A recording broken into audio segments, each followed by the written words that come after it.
नमस्कार बंधुरा welcome to SD unique sports. तो अनेक दिन बादे एक भिडियो होते चले पुरोपुरी इस्ट बेंगल के लिए कि खबर इस्ट बेंगल शिविरे की रकम प्रस्तुति निच्छे इस्ट बेंगल परवर्ती मैचेर जोन्नो सेगुलो तोमादेर संगे शेयर करार साथे साथे इस्ट बेंगलेर नतून विदेशी ताके निয়েও किन्तु बेश किछु गुरुत्वपूर्ण अपडेट शेयर करार रयेछे एबं जेई प्लेयारके निये प्रतिदिन प्रति भिडियोतेई कम बेशी कोश्चेन आसे हीरा ताके कि आमरा आईएसएल ए आरो एकबार देखते पाबो ताके निये कि আপডেট রয়েছে সমস্তটাই শেয়ার করে নেব আমরা এই ভিডিওতে। তার আগে একটাই রিকোয়েস্ট, চ্যানেলে যারা প্রথমবারের জন্য এসেছো মনে করে চ্যানেলটাকে একটু সাবস্ক্রাইব করে নাও, তাহলে তোমাদের প্রিয় দলের খেলার সমস্ত আপডেট তোমরা এখানে পেয়ে যাবে। তো চলো আর দেরি না করে ভিডিও শুরু করা যাক। তো প্রথমেই যদি আমরা কথা বলি আজকে ইস্ট বেঙ্গলের অনুশীলন নিয়ে, যেরকমটা জানিয়েছিলাম যে আজ থেকেই ইস্ট বেঙ্গল প্র্যাকটিসে নামছে, সেরকমভাবেই প্র্যাকটিসে নেমেছে। প্রথম যেটা সবথেকে ভালো লাগলো যে হীরা মণ্ডল তাকে কিন্তু আজকে সিনিয়র দলের প্র্যাকটিসে দেখা গেল। লাস্ট হীরা মণ্ডলকে সিনিয়র দলের প্র্যাকটিসে দেখা গিয়েছিল সেই জামশেদপুরের সঙ্গে যখন অ্যাওয়ে ম্যাচ ইস্ট বেঙ্গল খেলতে গিয়েছিল অনেক দিন আগে, এবং প্রথম দিনের অনুশীলনে এসেই হীরা গোড়ালিতে একটা ইনজুরি পায় এবং দীর্ঘদিনের জন্য মাঠের বাইরে ছিটকে যায়। এবং তোমাদের পরপর আপডেট শেয়ার করেছিলাম যে হীরা কীরকম রয়েছে, কবে মাঠে ফিরতে পারে। তো আজকে অবশেষে হীরা মণ্ডল কিন্তু ইস্ট বেঙ্গলের সিনিয়র দলের প্র্যাকটিসে তাকে দেখা গেল, খুব ভালো কথা। তারপরে সে কীরকম প্র্যাকটিস করলো দেখো, হীরা কিন্তু রিকভারি করে মোটামুটি ফিট হয়েছে। আজকেও মূলত একটু রিকভারি সেশন যেহেতু প্লেয়ারদের ছিল, রিকভারি যেরকম হয়েছে তার সাথে সাথে সিচুয়েশান প্র্যাকটিসও হয়েছে, এবং সিচুয়েশান প্র্যাকটিসে হীরা মণ্ডল কিন্তু বেশ ইমপ্রেসিভ পারফরমেন্স করেছে। এবার হীরা মণ্ডলকে একটু পরে রাখছি, হীরাকে নিয়ে আর একটু পরে আরও কথা বলবো। তার মধ্যে যে প্লেয়ারগুলোকে নিয়ে আপডেট দেওয়া রয়েছে সেটা হচ্ছে প্রথম আনোয়ার আলী। সে কীরকম রয়েছে, ডার্বি ম্যাচের আগে তাকে আমরা দেখেছিলাম যে তার হাঁটতেও অসুবিধা হচ্ছিল, রীতিমতন খুঁড়িয়ে খুঁড়িয়ে কিন্তু হাঁটতে হচ্ছিল আনোয়ারকে। তো আজকে আনোয়ার আর যাই হোক অন্তত যখন মাঠে ঢুকছে তাকে দেখে অনেকটা ফ্রেশ লাগলো, কিন্তু আনোয়ার আজকে পুরো দমে প্র্যাকটিস করেনি, একটুখানি ছিল, তারপর কিন্তু আনোয়ার ফিরে যায়। শুধুমাত্র যে আনোয়ার তা নয়, সাউল ক্রেসপো সেও কিন্তু ইনজুরি থেকে ব্যাক করেছে। আজকে হালকা একটু ট্রেনিং সেশন করে সাউলও কিন্তু বেরিয়ে যায়।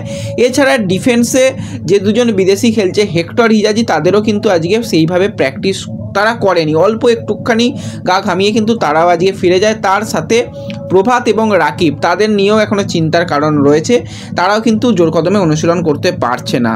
তো এতজন প্লেয়ার যদি অসুস্থ থাকে তো সেই দলের কিন্তু চাপ তো বাড়বেই, সেই কারণেই হীরার মতন প্লেয়ারকে নিয়ে আসা। এবার যে প্লেয়ারকে নিয়ে কথা বলবো সেটা হচ্ছে ইস্ট বেঙ্গলের নতুন বিদেশি রিচার্ড। সে কীরকম করছে, তো আজকে প্রথম দিনের অনুশীলন প্রথমে এসে তাকে দেখেই মনে হচ্ছিল বেশ কিছুটা ফিট। এবার হচ্ছে তার যেটা ব্যাপার, প্রথম হচ্ছে গতি কিন্তু রয়েছে প্লেয়ারটার মধ্যে, সবথেকে ভালো লাগলো গতি।